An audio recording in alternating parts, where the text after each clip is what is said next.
Easton Coach Company has 700 employees in 14 locations throughout eastern Pennsylvania and New Jersey. 80-some% of our revenue comes from contracts with transportation authorities and municipalities. In the end of the day, if I squeeze out 2 or 3% at the bottom, I'm doing great. Much more than any other cost on my financial statement, I worry about health insurance because of its unpredictability. We just can't deal with double-digit increases every year and survive.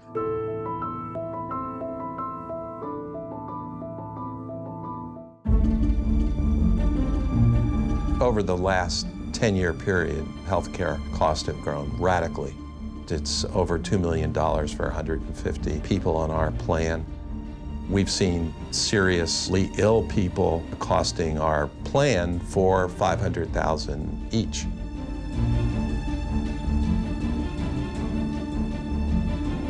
A driver for us was diagnosed with a condition that is going to cost me at least $200,000 this year. It could cost me that for several years. There's no surgery. It's all drug treatments. They aren't rare conditions. The things that people who work for me are going to get.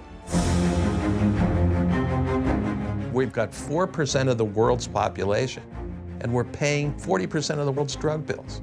We're paying twice as much on average for these drugs. And that makes it a tremendous challenge to keep productive jobs in the United States. Every other country in the world negotiates drug prices. You see the Congress passing a law that Medicare cannot negotiate price. They have to pay for almost every drug and at the price that the manufacturer establishes. They got it with hundreds of thousands of dollars of lobbying expenditure per member of Congress over a period of years. This is not the democracy we grew up with. It's the big money agenda.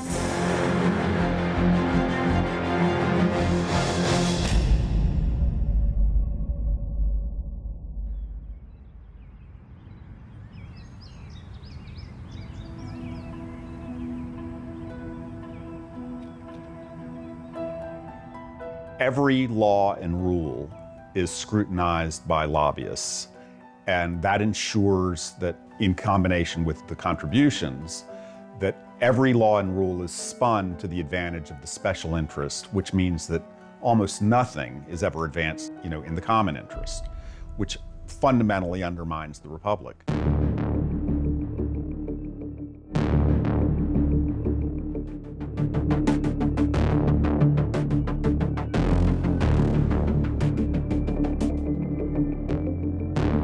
Big money fights against anything that limits or reduces their profit. It costs all of us as taxpayers, costs us dearly. We all pay the price. 3 ODs arrived by ambulance in the hour or so we were there, 2 more the next day. It's not even 10:30 in the morning in Huntington, West Virginia, and it's happened again. Another overdose. A particularly ugly recent example of big money lobbying against the common good is the opioid crisis. This is where I now come to see my son. Ew, it's so big. It's so out of control. Thousands of Americans are dying every year in a massive epidemic of opioid addiction, fueled by the pharmacy industry and the major corporate distributors who work with them. The DEA did the best they could, and they were prosecuting a lot of people, and they were prosecuting these pill mills and these doctors who were just setting up shop to sell opioids.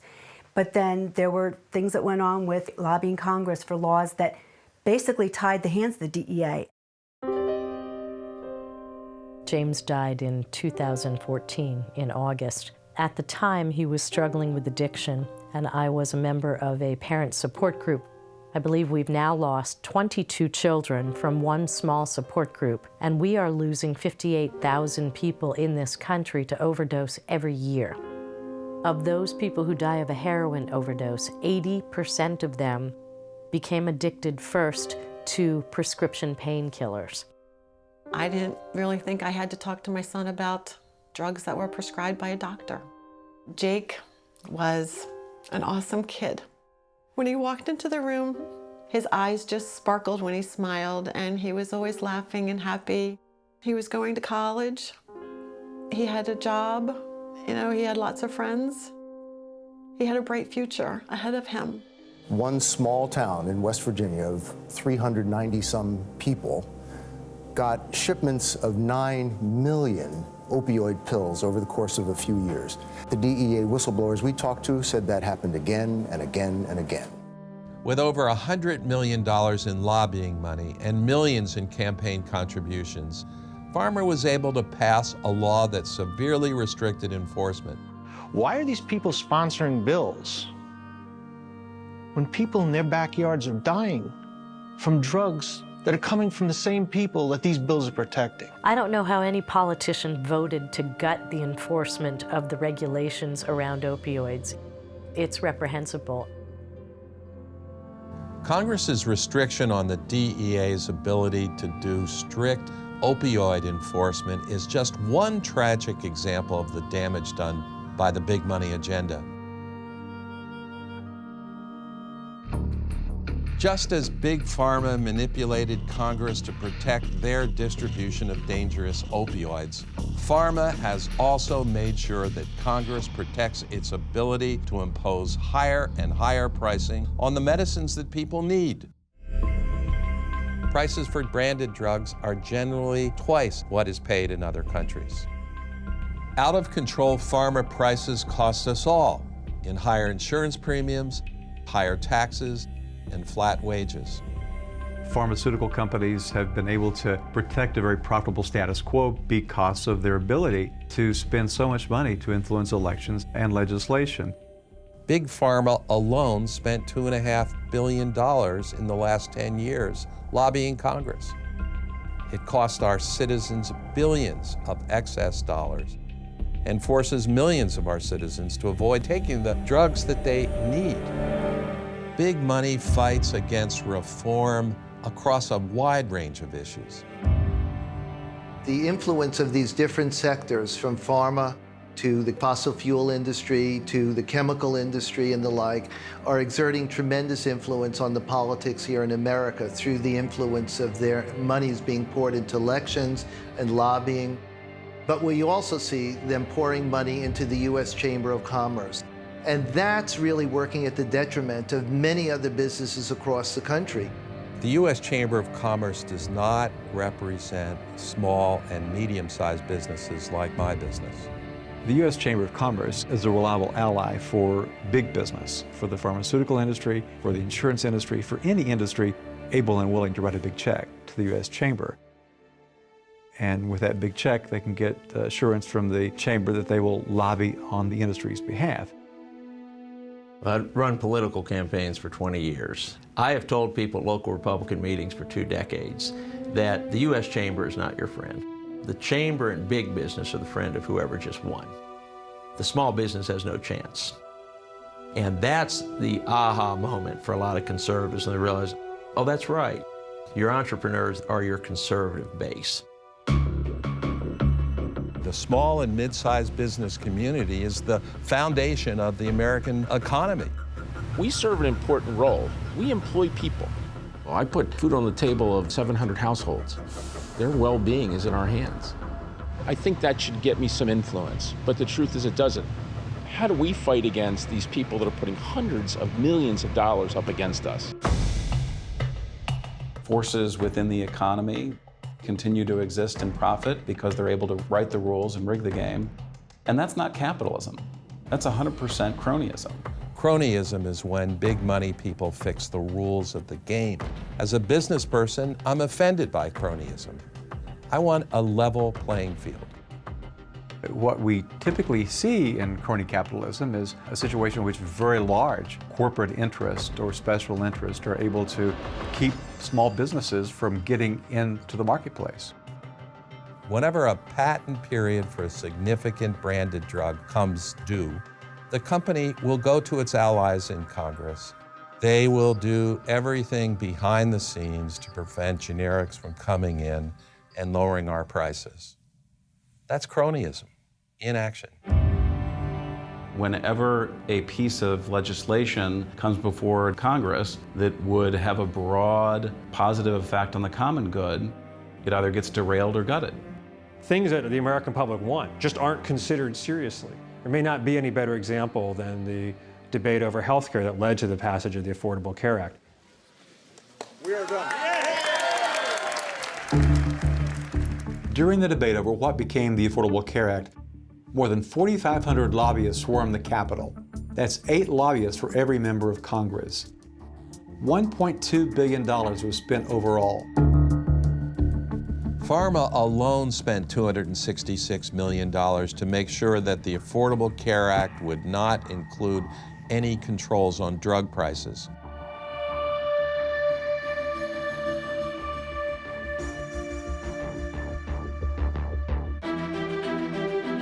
The return on investment to influence Congress, whether by lobbying, campaign funding, or PR ads, is immense.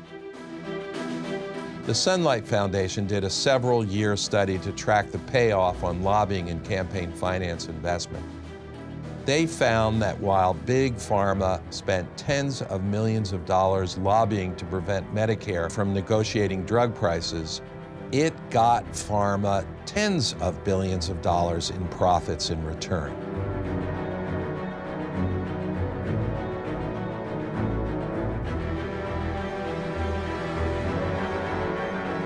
Across the board, lobbying investments pay off in massive profits or massive tax cuts, while working people and small businesses pay the price.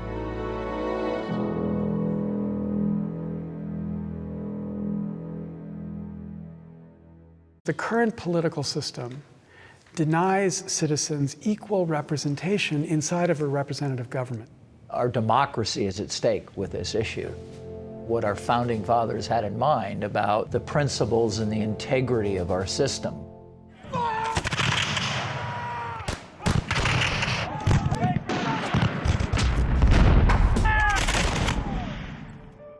The founders, in creating a new country, rebelling against Britain, were rebelling against what they thought of as a fundamentally corrupt system. The reason it was corrupt is that you had an aristocracy of wealth and power, which was able to buy government action and control government. The country was founded basically out of a concept of the common good. What the founders were most concerned about was the distortion of governing by the special interests. The founders' ideal of the common good essentially broke down. Theodore Roosevelt returned from the time of the founders to Teddy Roosevelt's presidency, powerful money gradually took over and corrupted the system, and the will of the people was disregarded. We'd reached a tipping point of monopolies and corruption. So it was clear that something had to be done. When Teddy Roosevelt came into office, he knew that he had to take on the big monopolies, the major corporate power, but he knew he would first have to take on their political power, which meant taking on campaign finance reform, because those corporations were making contributions directly to members of Congress. And he knew that to be able to get antitrust laws passed through Congress, he would first have to break the link between the corporations and Congress, which meant breaking the link between their money and the candidates' campaigns. So one of his first acts was to pass the Tillman Act in 1907, which banned corporate contributions to political campaigns. So the history of the U.S. is a history of the ebb and flow of corruption and money that infiltrates our system, leading up to the 1970s when massive campaign contributions were once again corrupting the system. Because people have got to know whether or not their president's a crook. Well, I'm not a crook. With the Watergate scandal and the corrupting influence of money on our politics, the public was pushed to the tipping point and demanded reform. The question is, how long is the American public going to put up with a small group of men and organizations determining the political process by deciding who can run and who can't run? Congress passed a series of reform laws that were designed to make elections less expensive and prevent members of Congress, candidates, the president, which was at issue there, from raising literally million-dollar contributions. The Watergate scandal resulted in some very important reforms.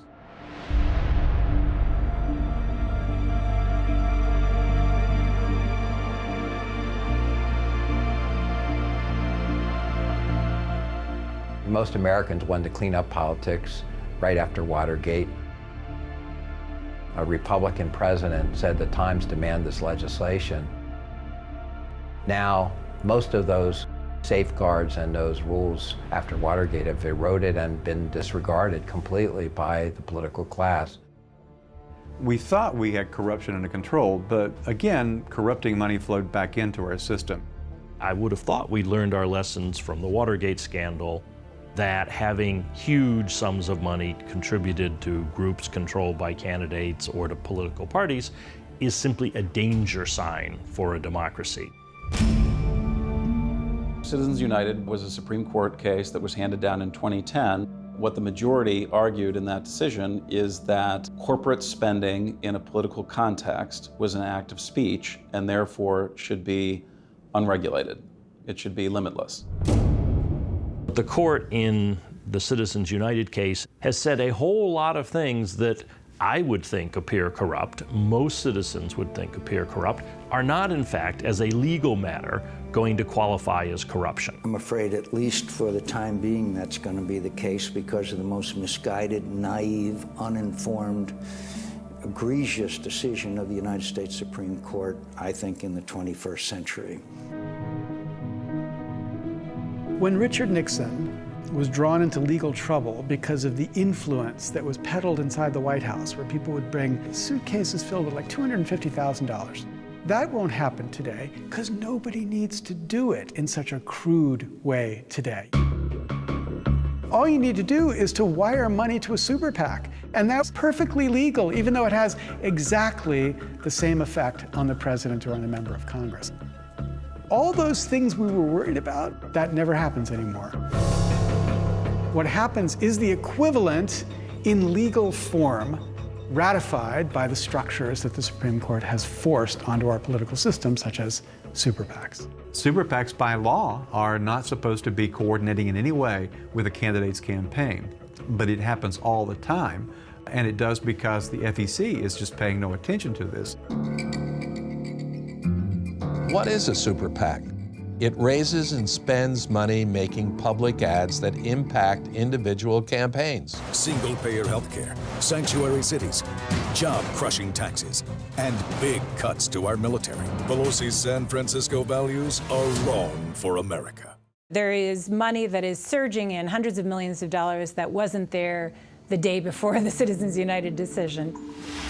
Longtime political operatives realized the opportunity to game the system by setting up these patriotic-sounding organizations that were ostensibly to benefit society, but were in fact political organizations through which they could raise and spend tens of millions, ultimately hundreds of millions of dollars, with no transparency about where the money was coming from. It's just a fraud perpetrated on our democracy.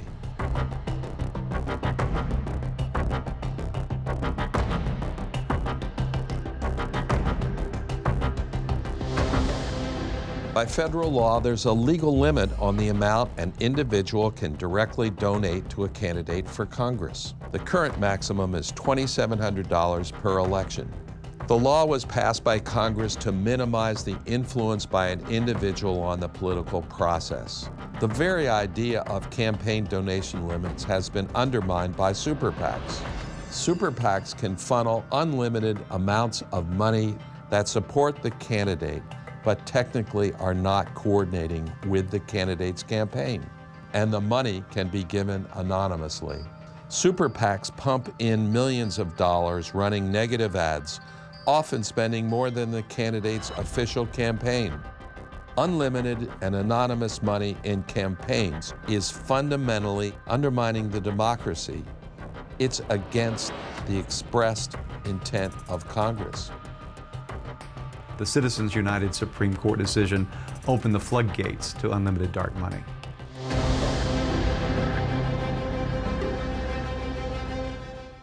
Big oil polluters, they have a friend in Pennsylvania, millionaire Pat Toomey.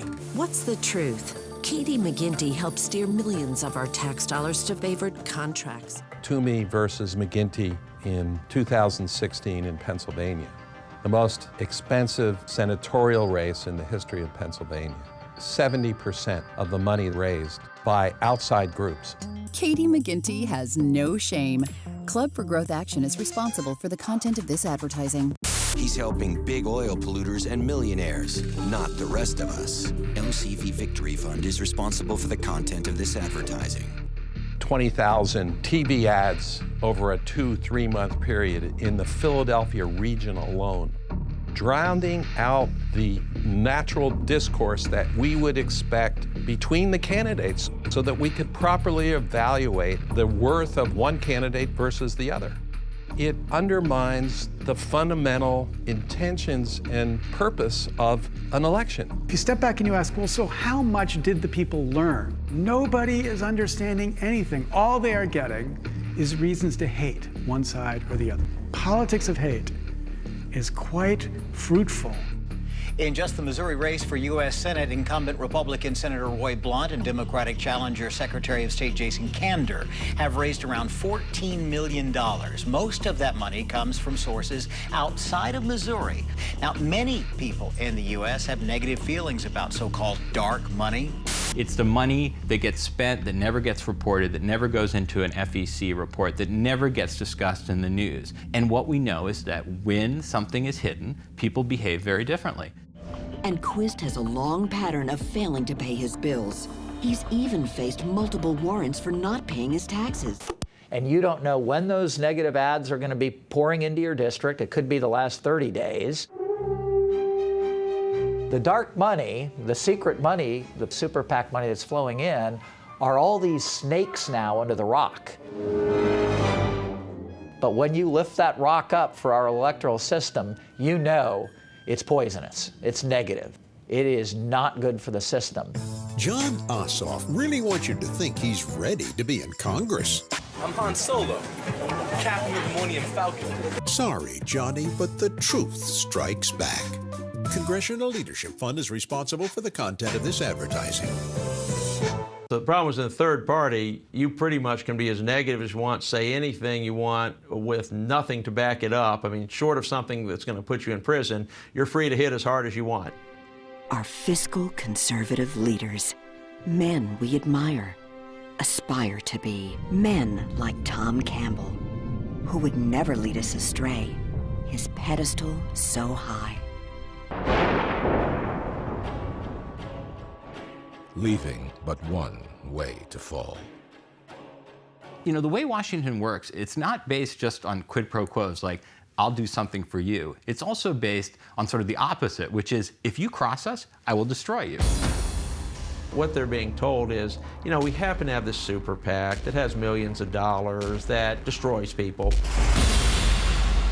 And by the way, we've got this one little provision we need in the budget, and it's really important to us and our constituents. It'll create a lot of jobs after it gives us a lot of money. And back to that other unrelated thing, we have this super PAC that, you know, destroys people who oppose us.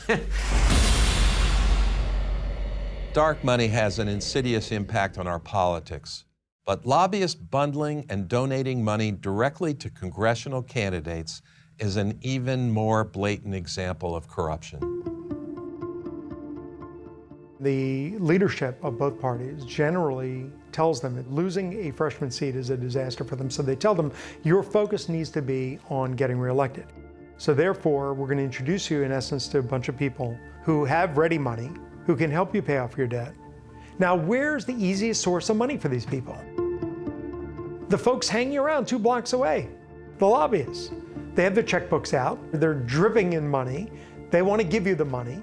It starts even before they're inaugurated. I've been a registered lobbyist since 1987. The role of lobbyists in Washington is vastly misunderstood.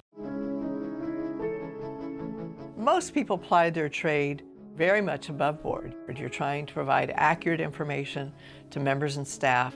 There's a very small part of the lobbying community, however, that plays this transactional game, the pay-to-play. Most lobbyists, and I'd say 90+% of them, are absolutely fine, absolutely decent, not giving resources because either they don't have them or they don't want to do it, and are trying to make their case on the merits. However, when a lobbyist like that runs up against a lobbyist like I was, they're dead. And in essence, that's the problem. Members of Congress face massive pressure from lobbyists. Lobbyists need powerful members to push their particular agendas.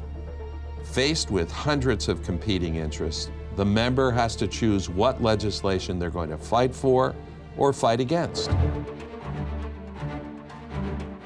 Lobbyists who raise campaign funds know that money will give them an inside track in pushing their agenda. They'll have a big advantage over lobbyists that don't put up money. It's good old-fashioned pay to play. Money is a clear, corrupting influence. Fueled by the power of campaign contributions, members of Congress go to work for their donors, maneuvering legislation through Congress or fighting to stop bills their donors don't want. Lobbyists should not be allowed to give anything of value to a member or to his or her campaign or to a political party. By law, lobbyists can't buy dinner and drinks for a member of Congress, but they are allowed to host campaign fundraising events and bundle hundreds of thousands of dollars in campaign donations for that same congressman. No other system in anything other than a banana republic is as corrupted as ours. I was speaking to the Swedish parliament, and I had dinner with some Swede representatives afterwards, and they literally could not believe that members raised money. This guy said to me, "I've been in parliament for 20 years. I've never once asked anybody for money."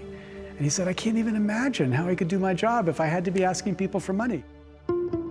What we can do, and what the South Carolina court has done, they have upheld a law passed by the state legislature in South Carolina that says you cannot be a lobbyist and directly give a check to a sitting legislator. Take the lobbyist giving out of the equation. I think that solves a lot of the pay-per-play issues we have with government. If we stop the money bundling by lobbyists, much of the pressure would be off the politicians. They don't like the money game. The relentless push to raise money has nothing to do with why most of them ran for office in the first place. It's really almost a vicious thing that we do to members of Congress. You know, they come in because they want to serve. Members of Congress spend extraordinary amounts of time raising campaign funds. Both parties expect their members to spend at least 4 hours a day dialing for dollars. They work out of small cubicles in call centers, especially set up by the parties. It's literally a telemarketing operation.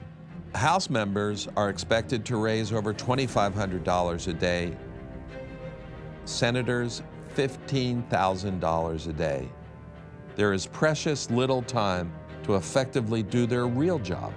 Many don't read bills, don't attend hearings, and don't participate deeply in the legislative process. Their time is chewed up asking wealthy donors for money.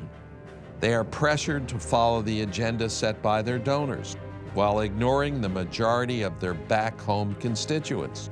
The voice of the people and the common good is drowned out by the voice of the big money agenda. They do not like having an intern come over from their respective party, take them over for call time, make them sit in a little cubicle, feed them Twinkies and soda to keep them going, and call people and ask for money all day. That's not why anyone ran for Congress. You're simply on the phone dialing wealthy individuals. And they have an agenda. There's no doubt about it. They're not taking your call to be nice to you. They want to tell you what their agenda is. No longer are you focused on your voters, you are focused on your economic constituents, the people who are making your election or re-election possible. They are on the hamster wheel of dialing for dollars day in, day out in order to be able to be a viable candidate in the next election. We hope they're squeezing in time for briefings, for study, for careful consideration of the weighty issues that we ask them to grapple with on our behalf. Now we have a situation where many people don't even read the bills, let alone partake in crafting them. When they're raising money on the phone and they're dialing for dollars, you are not doing your committee work. You're not doing your oversight work. You're not the watchdog of the taxpayer funds and making government accountable. They're not reaching across the aisle. They're not formulating positions with their fellow colleagues in their own parties because they're so busy focusing on fundraising in their next election. Probably more than half the people on Capitol Hill are always looking around the corner to figure out how they can cash out as a result of their public service. And it's absolutely disgraceful. In 1974, 3% of members of Congress went from Capitol Hill to K Street to become lobbyists. Today, that number is 50%. You have members of Congress or public servants who work for the public and cash in and become lobbyists. And by the way, they're very effective lobbyists, at least initially, because they have the best contacts. If it's a very important bill, a very important piece of legislation, potentially offering great rewards or a great threat to their bottom line, they're going to hire a former committee member or a former member who can meet with their colleagues on an almost one-to-one basis.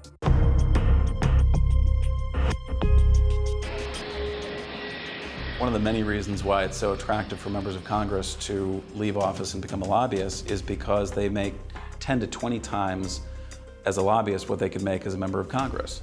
Pharma has an especially strong revolving door. It has nearly 1,400 registered lobbyists, and 65% of them came through the revolving door.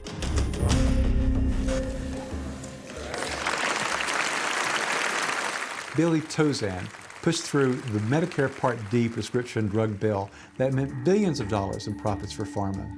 He left Congress and went to work for pharma as their chief lobbyist. He made more than $19 million between 2006 and 2010.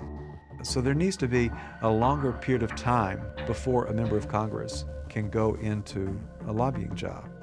If you had a 5-year period before you could lobby Congress, that, it seems to me, might change what is now being seen as sort of a tryout for being a lobbyist.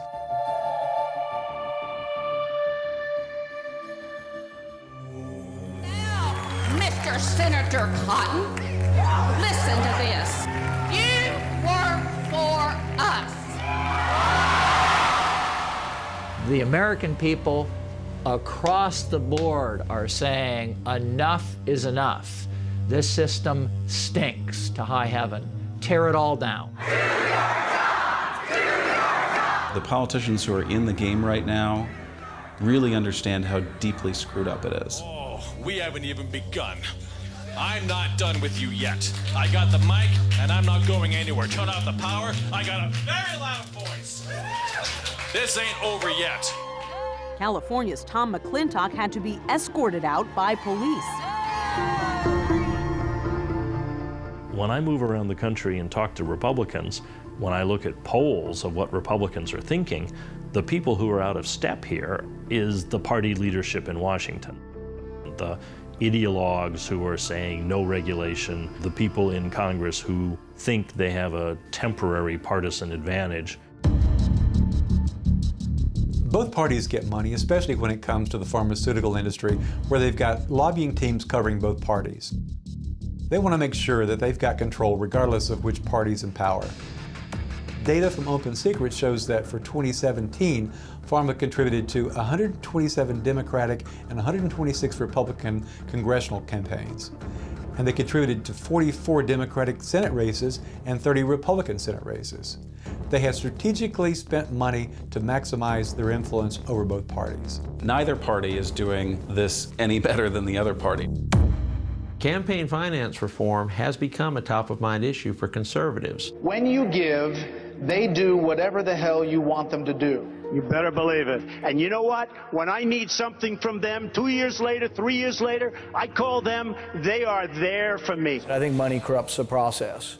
Concentrated wealth has concentrated power in Washington, and that we can't get things done anymore. The system we have, I agree, it's totally broken. Candidates are increasingly dependent on the very, very wealthy. You know, the public, I think, over time is going to rebel against this. We need a level playing field, and we need to go back to the realization that Teddy Roosevelt had, that we have to have a limit on the flow of money and that corporations are not people.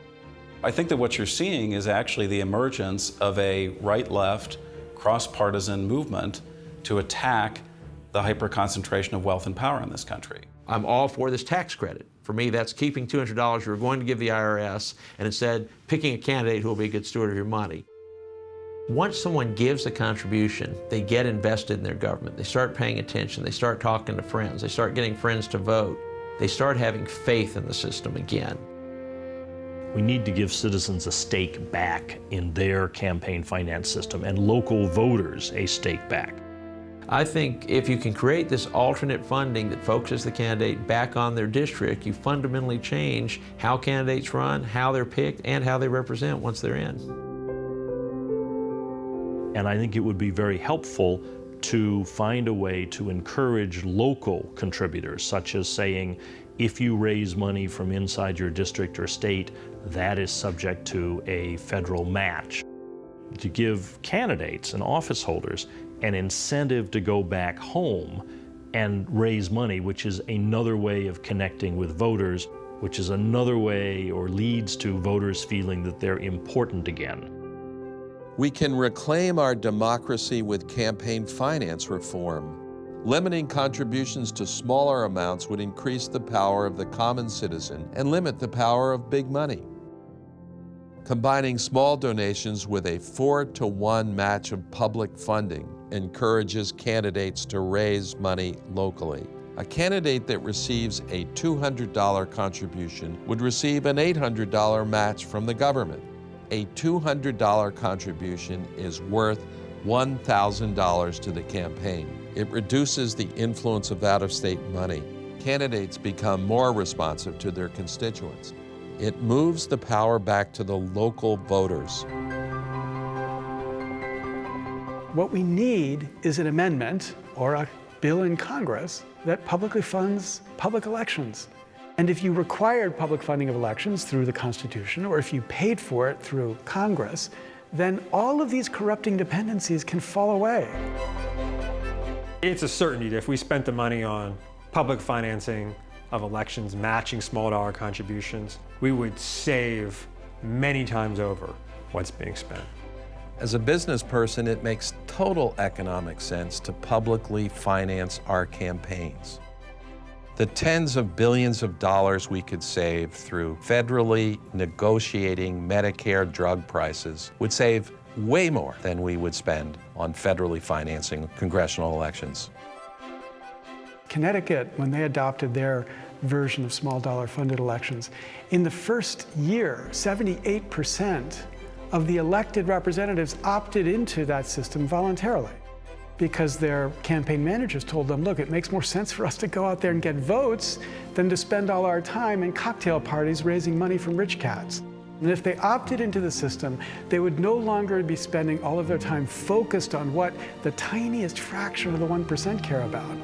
And they would have more time to try to figure out what the vast majority of Americans care about. That would be the way to deal with the problem of inequality caused by the way we fund campaigns. And Congress could pass that tomorrow, and the Supreme Court would not touch it. There have been a number of court rulings that have upheld the constitutionality of public financing of campaigns, so long as candidates are not required to participate, that it's a voluntary program.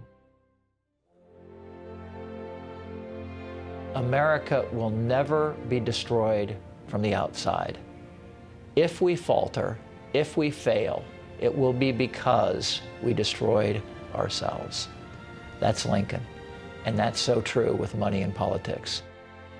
So it comes down to a question of our own soul as a country and whether or not we're ready to fight back and force our elected officials to pass the kinds of laws necessary to clean up this mess. The biggest challenge we face in reform is to convince the public there's a reason to believe we could actually succeed in reform. Nobody in the public is against the idea of reform. They just don't believe there's anything you can do about it.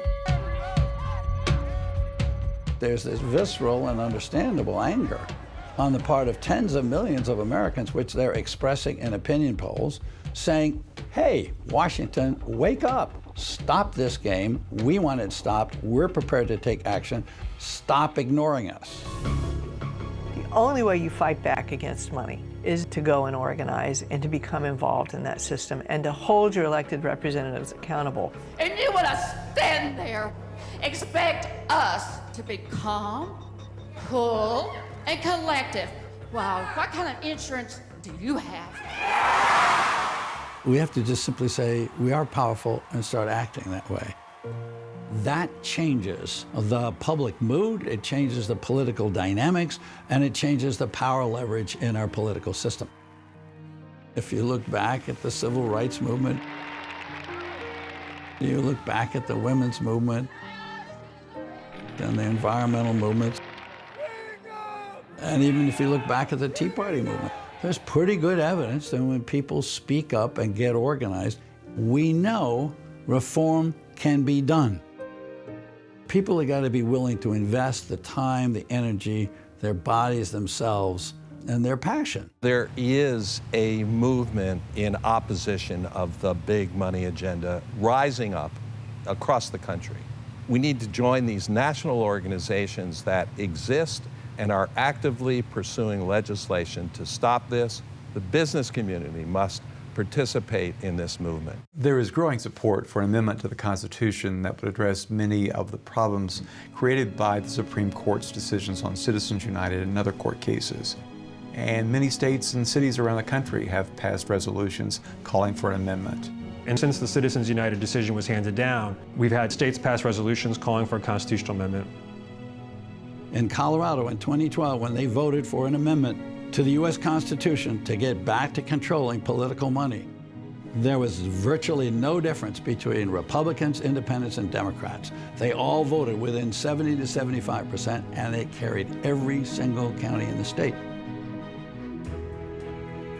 We don't have to wait on Washington to address all the problems associated with money in politics, but lawmakers in Washington should look to see what is happening in the states. A lot of states and cities have passed laws that address money in politics, and many of them have created public financing of campaigns locally and at the state level.